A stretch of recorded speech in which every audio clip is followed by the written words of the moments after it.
Assalamualaikum warahmatullahi wabarakatuh. Saya Tantri Utari Pujasari dari kelas 12 Akuntansi 2. Pada kesempatan ini, saya akan mempresentasikan hasil proposal usaha yang telah saya buat.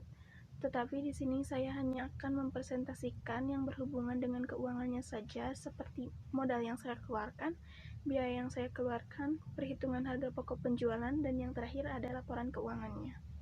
Oke, langsung saja kita mulai. Ya, di sini saya membuat produk pensil case atau kotak pensil.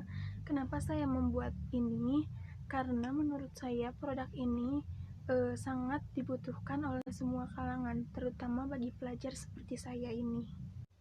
Nah, karena saya ini bisa dibilang baru merintis, maka dalam 1 bulan saya hanya dapat memproduksi 1 kali, dan itu pun menghasilkan 30 pieces, di mana 30 pieces itu membutuhkan modal sebesar 500.000, dan biaya yang harus saya keluarkan ini, yang pertama itu ada biaya produksi, yang kedua ada biaya habis pakai, dan yang ketiga ada biaya operasional. Berikut tabel untuk biaya produksi. Nah, biaya produksi ini terbagi menjadi 3. Yang pertama ada biaya bahan baku, biaya tenaga kerja langsung, dan ada biaya overhead pabrik. Di mana di biaya bahan baku ini yang pertama ada bahan katun Jepang, jumlahnya 2,5 meter, harga satuannya kurang lebih 30.000 per meternya, jadi harganya sebesar 75.000. Yang kedua ada pita tebal, jumlahnya 1,5 meter, per meternya ini kurang lebih 4.000 per meter, jadi harganya sama dengan 6.000. Yang ketiga ada benang jahit. Benang jahit ini saya hanya membutuhkan 1 dan kurang lebih harganya itu 2.000. Yang keempat ada resleting. Resleting ini saya membutuhkan 30 pieces karena dalam satu produksi kita hanya memproduksi 30. Harganya kurang lebih 1.500 per meter. Selanjutnya ada busa. Busa ini kurang lebih saya membutuhkan 2,5 meter dengan harga per meternya itu 7.000, jadi totalnya 17.500. Yang terakhir ada padding. Padding ini saya kurang lebih membutuhkan 2,5 meter dengan harga per meternya 10.000, jadi totalnya 25.000. Jadi total biaya bahan baku sama dengan 170.500. Yang kedua ada biaya tenaga kerja langsung, karena di sini saya membutuhkan tenaga penjahit, maka untuk menjahit 30 pieces ini per piecesnya 5.000. Jadi untuk 1 kali produksi saya mengeluarkan uang 150.000. Jadi total keseluruhannya sama dengan 320.500. Yang kedua ada biaya habis pemakaian, yaitu biaya yang digunakan untuk sekali saja.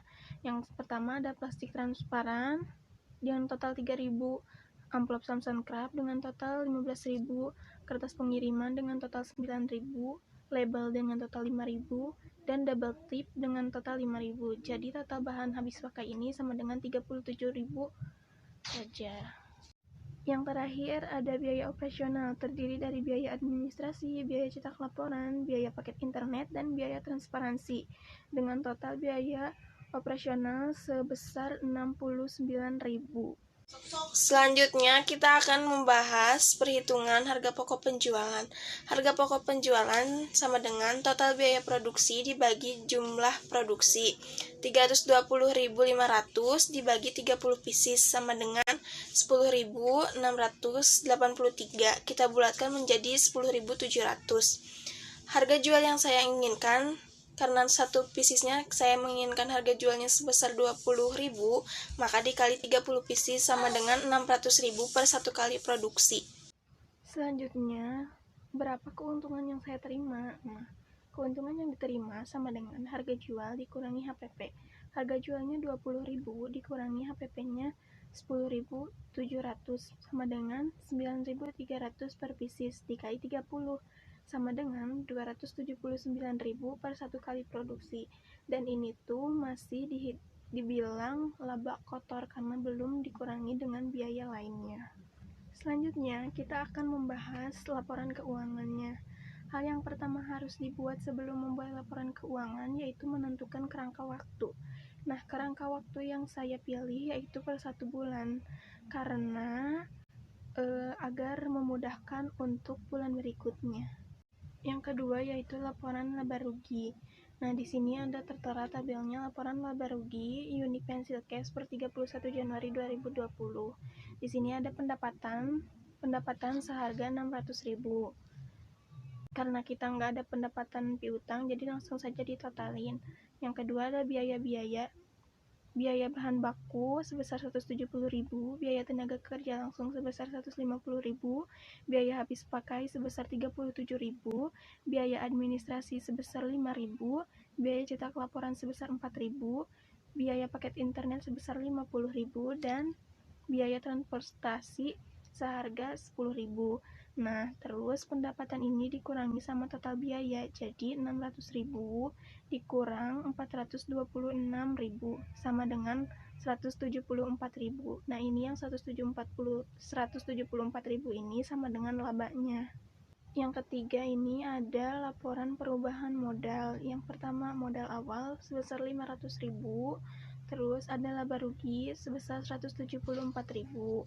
Karena nggak ada FRIVE, jadi kita kosongkan saja FRIVE-nya. Jadi modal awal dikurangi laba rugi sama dengan 674.000, ini sama dengan modal akhir.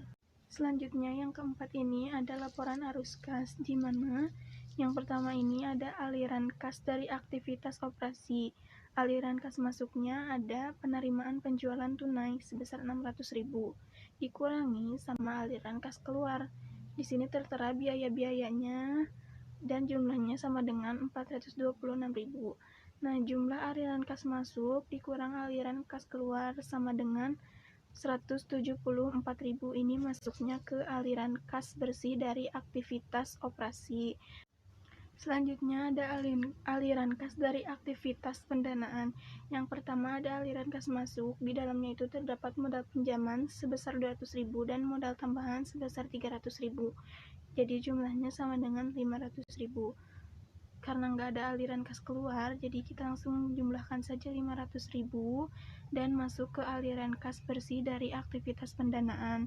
Lalu kenaikan bersih selama periode Januari sama dengan yang tadi, aliran kas bersih dari aktivitas operasi ditambah aliran kas bersih dari aktivitas pendanaan. Jadi jumlahnya 674.000. Sehingga yang 674.000 itu masuk juga ke saldo akhir bulan Januari. Nah, yang terakhir ini ada laporan neraca. Neraca ini terbagi menjadi 2 kolom. Yang pertama ada aktiva, kolom aktiva dan kolom pasiva. Kita bahas satu persatu dulu ya. Untuk aktivanya terdapat dibagi lagi menjadi 2. Yang pertama ada aktiva lancar dan aktiva tetap. Aktiva lancar ini ada kas besar 674.000. Karena nggak ada aktiva tetap, jadi kita langsung totalin aja.